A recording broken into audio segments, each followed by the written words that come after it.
Class 6 পরিবেশ ও বিজ্ঞানের প্রথম অধ্যায় পরিবেশ ও জীবজগতের পারস্পরিক নির্ভরতা থেকে এই প্রথম অধ্যায় থেকে ইম্পর্টেন্ট কোশ্চেন এবং অ্যান্সারগুলিকে নিয়ে আজকের এই ভিডিওটিতে আলোচনা করব। স্কুলের টেস্ট পরীক্ষাগুলিতে প্রথম অধ্যায় থেকে কোন ধরনের প্রশ্ন আসবে এবং কোন কোন ইম্পর্টেন্ট প্রশ্নগুলি রয়েছে সেই প্রশ্নগুলি সম্পর্কে আজকে ভিডিওটিতে জানবো। তো ভিডিওটি শুরু করা যাক।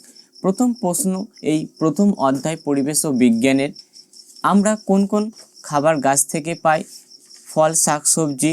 প্রাণী থেকে পাওয়া খাবারের নামগুলি কি কি? দুধ, ডিম, মাছ, মাংস। কোন প্রাণী গাছে থাকে? কাঠবিড়ালি, মাকড়সা, পিঁপড়ে, পাখি।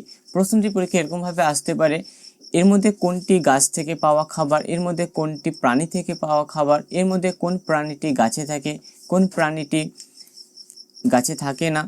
সুতির জামা কাপড় কোন গাছ থেকে তৈরি হয়? কার্পাস গাছ থেকে। চটের বস্তা কী দিয়ে তৈরি হয়? পট্টের তন্তু দিয়ে।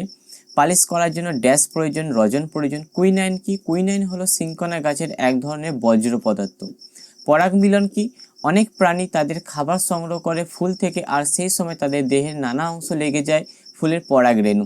এই প্রাণীরা যখন অন্য কোনো ফুলে গিয়ে বসে তখন পরাগরেণু ফুলে এসে পড়ে, এই প্রক্রিয়াটিকে বলে পরাগরেণু, পরাগ মিলন।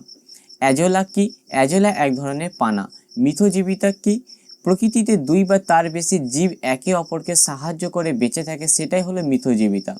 খাদ্য ও খাদক কি? খাদকরা যাদের খায় তারাই হলো খাদ্য, আর জীবদের বা জীবদেহের কোনো অংশ খায় তারাই হলো খাদক। তাহলে সিংহ যদি হরিণকে তাই খায় তাহলে হরিণ হচ্ছে খাদ্য এবং সিংহ হচ্ছে খাদক। তৃণভোজী প্রাণী কোনগুলি?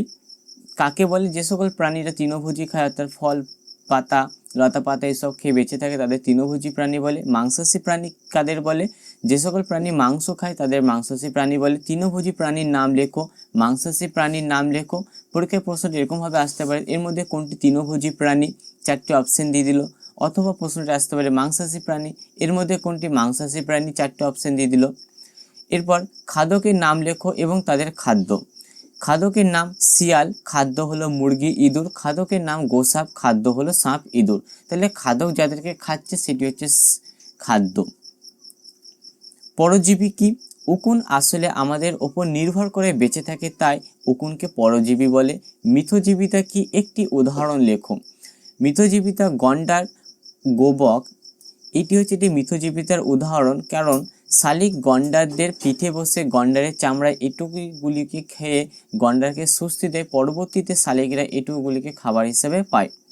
এরপর কিছু পরজীবী রয়েছে, কোথায় বাসা বাঁধে সেটি রয়েছে, শরীরে এগুলি থাকলে কি কি লক্ষণ রয়েছে, লক্ষণ দেখা যায় সেগুলি রয়েছে। এটি কিন্তু এই চারটি খুবই ইম্পর্টেন্ট। প্রথম পরজীবী যক্ষা জীবাণু, কোথায় বাসা বাঁধে? ফুসফুস, হাড় ও নানা অঙ্গে। ফিতাকৃমি কোথায় বাসা বাঁধে? পাকস্থলী, অন্ত্রপেশী, মস্তিষ্ক, যকৃতে। ম্যালেরিয়া জীবাণু কোথায় বাসা বাঁধে? লোহিত রক্তকণিকায়। আমাশয় জীবাণু অন্ত্রতে। যক্ষা জীবাণু শরীরে থাকলে কি কি লক্ষণ দেখা যাবে? জ্বর, দেহের ওজন কমে যাবে, কাশি। ফিতাকৃমি দুর্বলতা, খিচুড়ি। ম্যালেরিয়া জীবাণু শরীরে থাকলে জ্বর, রক্তপাতা, দুর্বলতা। আমাশয় জীবাণু শরীরে থাকলে শরীরে জলের ঘাটতি। তো পরীক্ষার প্রশ্নটি এরকমভাবে আসতে পারে যে যক্ষার জীবাণু কোথায় বাসা বাঁধে, এটি শরীরে থাকলে কী কী লক্ষণ দেখা যায়, অথবা ম্যালেরিয়ার জীবাণু কোথায় বাসা বাঁধে, এটি শরীরে থাকলে লক্ষণ কী কী লক্ষণ দেখা যায়। এই ধরনের প্রশ্ন এর মধ্যে রয়েছে, দেখো নাও প্রশ্নটি এরকমভাবে আসতে পারে যক্ষার জীবাণু কোথায় বাসা বাঁধে, যক্ষার জীবাণু শরীরে থাকলে কী কী লক্ষণ দেখা যায়। এরপর পরজীবিতা কি?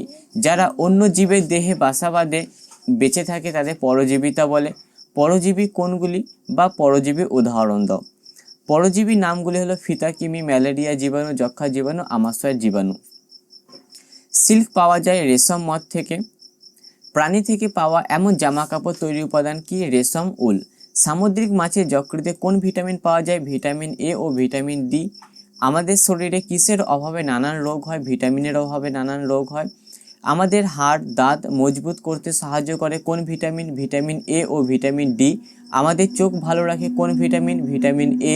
কড মাছের যকৃতে কোন ভিটামিন পাওয়া যায়? ভিটামিন এ ও ভিটামিন ডি। আমাদের পরিবেশ পরিষ্কার রাখতে সাহায্য করে এমন দুটি প্রাণীর নাম লেখো। কাক, শুয়োর। পরিবহনে সাহায্য করে কোন প্রাণী? ঘোড়া, গরু, গাধা। গরু কিভাবে পরিবহনে সাহায্য করে, অথবা প্রশ্ন আসতে পারে যে ঘোড়া কিভাবে পরিবহনে সাহায্য করে। ঘোড়া গরুর গাড়ি টেনে জিনিসপত্র বহনে সাহায্য করে? চাষের কাজে সাহায্য করে কোন প্রাণী? গরু। দই পাততে সাহায্য করে কোন ব্যাকটেরিয়া? ল্যাক্টোব্যাসিলাস ব্যাকটেরিয়া দ্বারা দই পাতা হয়। পাউরুটি তৈরি করতে কোন প্রাণী সাহায্য করে? ইস্ট প্রাণী। ফিতাকৃমি জীবাণু কোথায় বাসা বাঁধে? পাকস্থলী অন্তর। এই যে প্রশ্নগুলি যেগুলো রয়েছে, প্রথমেই বললাম টেবিলে চার্টের মধ্যে আমাশয় জীবাণু কোথায় থাকে, এই লক্ষণ কী কী। লাস্ট একটি প্রশ্ন দেখে নাও, ম্যালেরিয়া ওষুধ তৈরি হয় কুইনাইন থেকে। এই ছিল প্রথম অধ্যায় থেকে ইম্পর্টেন্ট প্রশ্নগুলি। এই পিডিএফটি তোমরা যদি ডাউনলোড করতে চাও, ডেসক্রিপশন বক্সে আমি লিঙ্কটি দিয়ে দেবো, সেখান থেকে সম্পূর্ণ পিডিএফটি ডাউনলোড করতে পারবে।